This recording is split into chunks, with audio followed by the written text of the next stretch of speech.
So when I first started this series on stress, I came in with this assumption that most people think of stress as something bad that we want to get rid of.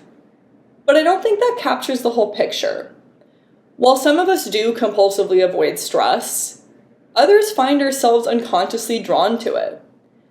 And we might have this repeated involvement in really stressful or high emotion situations.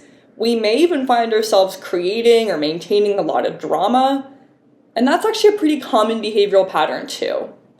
So I decided to include this in this series, especially after listening to a podcast with psychologist Dr. Scott Lyons. Him and some of my other heroes in the field, Stephen Porges, Gabor Mate, agree that it's actually possible for us to become addicted to the feeling of being stressed. Very early on, and when the body says no, Mate writes, for those of us habituated to high levels of internal stress since early childhood, it's the absence of stress that creates unease, evoking boredom and a sense of meaninglessness. People may become addicted to their own stress hormones, adrenaline and cortisol. And research supports this connection and shows in particular a strong link between adverse childhood experiences and high-risk behaviors later in life. Substance abuse, self-harm and suicidal ideation, aggression and fighting, smoking, unsafe sex.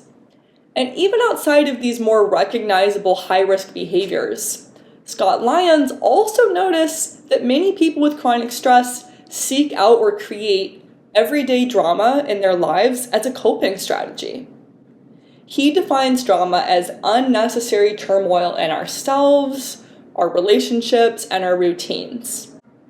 Subtle, very everyday expressions of this include gossiping and talking about others behind their back, compulsively consuming social media or the news, especially really high emotion stories, getting enjoyment out of provoking others, delaying conflict resolution so we still have something to talk about, overfilling our schedules, always being late or in a rush, and cycling from one crisis or challenge to the next without pause. So these behaviors are really easy to judge in others, but they're a lot harder to recognize and own up to in ourselves. And some of these patterns, like gossiping or being constantly busy, are so normalized we barely even question them. If we do, we might just acknowledge them with a shrug or a nervous laugh, as if to say, what do you expect? This is just what people do. So choosing not to engage in these behaviors can actually make us feel like outsiders. Others may judge us as boring, distant, or acting like we're self-righteous or better than them, because we opted out of these high-stress activities. This reveals one of the core reasons that many of us feel drawn to stress and drama. Emotionally charged experiences can deepen group bonding. Studies show that shared stress or intense feelings increase our empathy and kindness towards other people. This happens through a process called emotional contagion, where we absorb other people's feelings and transmit our own feelings onto them. This actually synchronizes our brain functions with that person related to emotion, focusing our attention, and understanding what the other person is thinking and feeling. High arousal states where our nervous system is activated in particular focus our attention on shared aspects of the environment, so we're paying attention to the more of the same things, whereas heightened emotions tend to deepen our understanding of each other. But there's a trade-off to this connection.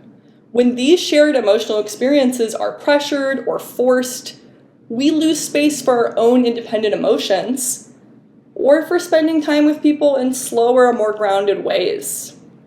Miriam Hosna, a spiritual teacher I love, calls the urge to align with other people's emotional states energy matching. And resisting the pressure to energy match can feel very awkward and uncomfortable.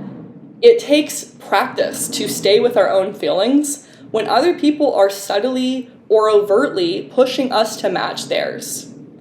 But with time and practice, we can shift our relationships so that others accept and respect our feelings, even when they're very different from theirs.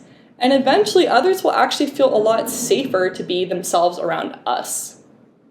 If you yourself feel anxious being around others when things are calm or slow, or emotionally ambiguous, you don't know what that other person is feeling, this isn't a reflection of who you are or how you naturally connect with people. It just reflects how you have been conditioned to relate to people and handle stress. So these behaviors are not personal flaws as much as they are coping mechanisms developed in response to chronic stress. As we're learning from this series, the impact that stress has on our well-being largely depends on the dose of it, how much and how often we experience it. While time-limited, manageable stress is essential for our growth, for understanding ourselves, and for finding purpose, stress can become addictive when our baseline stress levels become so high that we feel numb without it. Growing up with this ongoing stress basically raises our stress threshold so that high stress just feels normal. And we may only feel alive or feel like ourselves during intense, emotional, or new and uncertain experiences. So we then unconsciously seek out situations that mirror the internal emotional chaos we're feeling. Or external stressful situations help us release our pent-up emotions, or maybe distract us from them. So again, being drawn to stress and drama does not mean anything about you or that there's anything wrong with you. It's basically just your nervous system trying to regulate itself the only way it knows how. And later in this series, we will explore a lot about how trauma affects our sense of self, but chronic stress is the same. Research shows us that self-related thoughts and feelings are processed in a part of our brain called the default mode network. In people who have experienced chronic stress or trauma, DMN connectivity is reduced when we're at rest, but it spikes when we're faced with trauma-related triggers. Basically, in moments where we're afraid or threatened, the part of our brain that forms our sense of self becomes more active than when we're calm. And this helps us understand why some of us are unconsciously drawn to chaotic or intense situations, to feel more alive, embodied, in control, and like ourselves. Without that spike in DMN activity, we can lose our sense of self. So again, we're recreating this familiar stress because it makes us feel something and gives us this fleeting sense of control. But when it's unconscious, the coping mechanisms that we use to feel in control start to control us. Too much calm can leave us feeling empty, bored, disconnected from our bodies, unfocused, uncertain of ourselves, and more distrustful of others. One study links this pattern to behaviors like shoplifting, especially amongst people who steal compulsively, even when they have the means to support themselves. And many of us actually find ourselves drawn to these taboo or secretive activities like this, and we don't fully understand why. What we do know is the effect these activities have on us. At least temporarily, they leave us feeling more emotionally regulated and in control of our lives. So if you relate to any of what I'm describing, trust me, I have been there too, and parts of me are still very drawn to stress and intensity. These urges are less frequent and less strong now, and when they come up, I try to work with these parts in ways that feel better for me and my body. I go out dancing, on long bike rides, maybe engage in a little harmless flirting, I explore new places. And what helped me shift the most wasn't actually directly targeting my high-risk behavior, but it was deeper trauma-focused therapy that helped me rebuild a sense of self and reset my nervous system. And early phases of healing, from what I've seen for myself and for many clients, involve sitting with a lot more internal discomfort, chaos, and pain than we usually let ourselves feel. We have to build up the muscle with support of riding out this inner chaos without acting on it. And this work can initially disrupt some of our relationships, especially the ones with blurry emotional boundaries, or where somebody has known you to be a certain way for a long time. Without stress or emotional highs to bond over, people may feel that you're becoming more distant from them. That may make them feel anxious, or they might even view you as boring. So healing can feel alienating at times, especially when we're still around a lot of people who are still living very high-speed, high-drama lives. And some relationships may not fit like they used to. So I know I'm really selling this healing process, but what I can say about it is what can come out of resetting your nervous system is a new kind of relationship with different types of people who are also choosing to prioritize healing and living in more calm or grounded ways.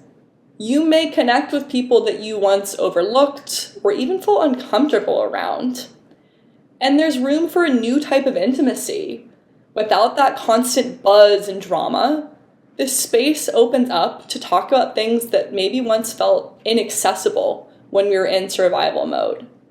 We get to share deeper parts of ourselves, what we're curious about, what we're building or learning, what makes us feel alive now, how we're carving out peace for ourselves in a world still filled with so much chaos. And most precious of all are some of the quiet moments, where there might not be any talking happening, but you just get to sit side by side with someone. You can listen to the same sounds, touch each other, laugh, and exist both together and fully in yourself at the same time.